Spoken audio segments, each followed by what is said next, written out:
Welcome to episode 5 of the Championship Mindset. We got a lot to cover today, so let's get started.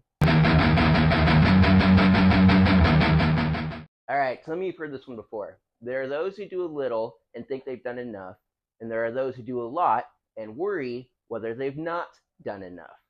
This goes back to describe all too often thought that most of us have, and that is, are we or are we not good enough? We especially see this with a lot of beginning and intermediate athletes because it's a concept that we really want in life, especially as we're growing up. We want to be good enough. That is something that is ingrained into our brains and is deep down inside of our core. We want to belong. We want to be worthy of the goals that we're trying to accomplish. And our idea of being worthy is whether or not we're good enough to accomplish that worthiness. However, this is a concept that holds a lot of people back because what it generates is a fear of not being worthy, of not being good enough. So when we talk about competing, in a lot of ways, this looks like someone who is either desperate to win or desperate not to lose. What does this look like? So someone who's desperate to win, they oftentimes come out like hyper aggressive. They're doing things way too fast, way too hard. Nothing's ever fully formed. It's all just very much coming at a sense of over aggressiveness and desperation. And so they kind of push themselves out of a lot of positions and they end up losing all of their energy because they're way too emotionally revved up and they burn themselves out and then they gas out towards the end of their match or their competition. So someone who's on the other side of that spectrum, someone who's desperate not to lose, what this looks like is someone who's extra defensive and very afraid. They wrestle or compete on the outside. They never actually take any risks. They don't do anything. They're very risk minimization based. They don't ever go out of their way to be offensive, and they make sure that they win in a very small margin because they are afraid not to lose. But both people are coming at this from the same perspective, and that is they are desperate to be enough. We're either desperate to be enough, and that puts us in a fight or flight state where we're going to fight extremely hard to accomplish our goal, or we're going to be in a flight state and minimize and be extremely defensive to, again, accomplish our goal. However, when we go into this fight or flight state, we lose our sense of calm. We lose our sense of composure. We do things in one of two extremes, which really takes us out of where our best performance is going to be. And that is in the middle, where we're calm but intense, where we're very present, we're very composed, we're able to be mindful, but also use our thoughts to create strategies and tactics while we're competing. And when we go into that fight or flight state, because we're desperate to be enough, to be worthy, to go belong to a group or belong to our own goals or even accomplish our goals, that's where things start to go bad. So if you're someone who this is resonating with, where you're either desperate to win or you find yourself desperate not to lose, where you go out and compete and you're either extra aggressive and blow your energy, or you're someone who is extra defensive and only wins by small margins, you're probably asking yourself, how do I get myself out of this? How do I make myself not desperate to win or desperate not to lose? How do I allow myself to be more calm? And the question that we're really asking is, how do we get rid of this idea of being good enough or not good enough, right? Because it's something that's ingrained into our brains. We want to belong to a group. We want to feel worthy of the goals that we're accomplishing. And so, how do we kind of go against the grain inside of our brain? We're not really going to go against it at all. What we're going to do is we're going to change our perspective on what being good enough means.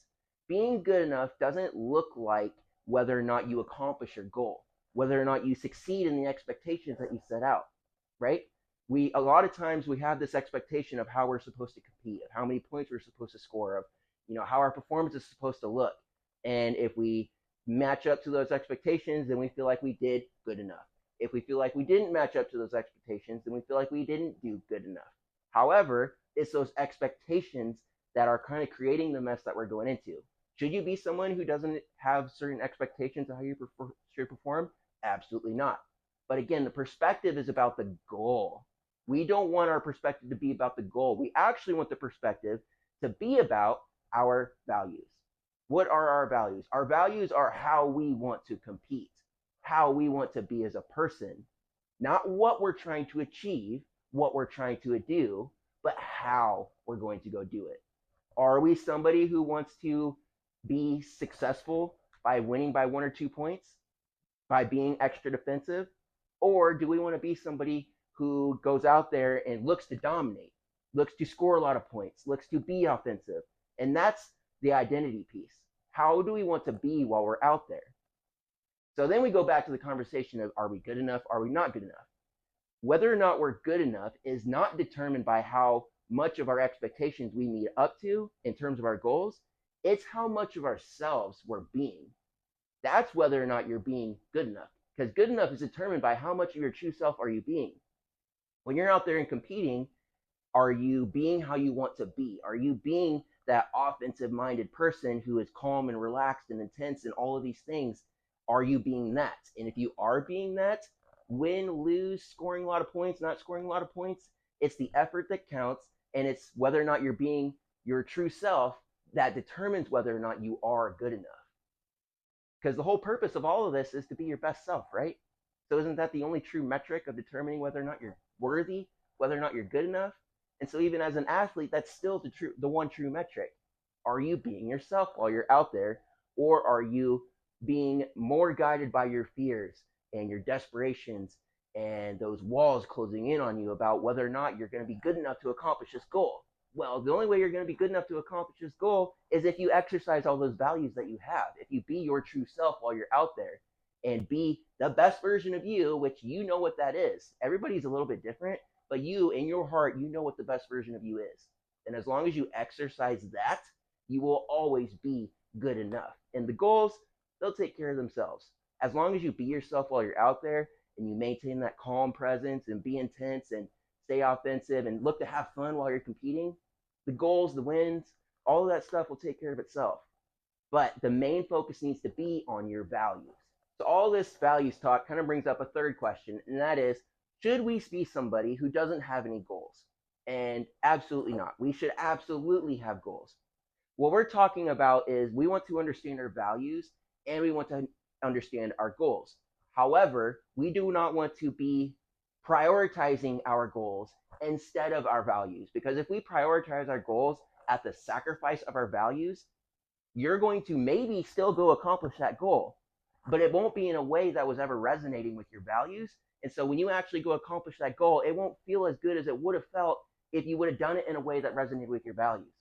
Also, you're going to have a much better chance of accomplishing that goal if you do it in a way that resonates with your values, if you go in line with who your true self is. And not to mention, once you accomplish that goal, because the goal was secondary in compared to making exercising your values the primary, you're going to meet that goal and say, what's next? What else can I do? Because when you're internally focused by exercising your values, that is a infinite amount of motivation, because every day you wake up and you have one job, and that is being your best self. And as long as you continue to be your best self, you're moving upwards and upwards and upwards and upwards in life. And every new goal that you accomplish, that's not an endpoint. That's only a new stepping stone for them to go next, get the next best thing every single time. Because your one job is to be your true self. And especially as a competitor, when you're going out there, and if you're on the front side of a bracket or a tournament or whatever it is and you lose, again, you still have one job, and that is be your best self. Your values don't change just because you lost a match. You go on the backside and you go get the next best thing, you get third place. You do a good job for your team because your mindset doesn't change. If your values say that you need to be offensive and relentlessly dominant in all positions and go out there and have fun, just because you lost a match and you can't accomplish your goal, again, doesn't mean you should sacrifice your values now and just give up and bail out of the tournament or not even try anymore. Your one job always is to exercise your values. When you exercise your values and the goals are secondary to that priority, everything takes care of itself. And you will continue to feel motivated, you will continue to feel empowered, and you'll see your performance take off. Going back to that good enough talk, where we kind of go into a desperation state of fight or flight mode, when you're focused on your values, you don't have to go into a fight or flight mode because you only have this job of making sure that what's inside of you shines through. You don't need to fight against this good enough. Am I good enough to meet my expectations, or am I not good enough? You don't need to avoid people challenging that either, because other people challenging that doesn't change your values. Your values exist inside of you and they're permanent. Those things don't change. And so even though somebody's bringing the heat on you or competing extra hard against you, that doesn't change your values. Your values are always going to be there. And so you can rely on that. And because you can rely on it, you can find that calm composure that you need and take yourself out of that fight or flight state, out of that desperation state, and just let your true self shine through. All right, that does it for today. I hope that resonated with some of you. If you have any questions for me about wrestling mindset, athlete mindset, sports psychology, anything in general, feel free to comment or shoot me a message. Let me know how I can help.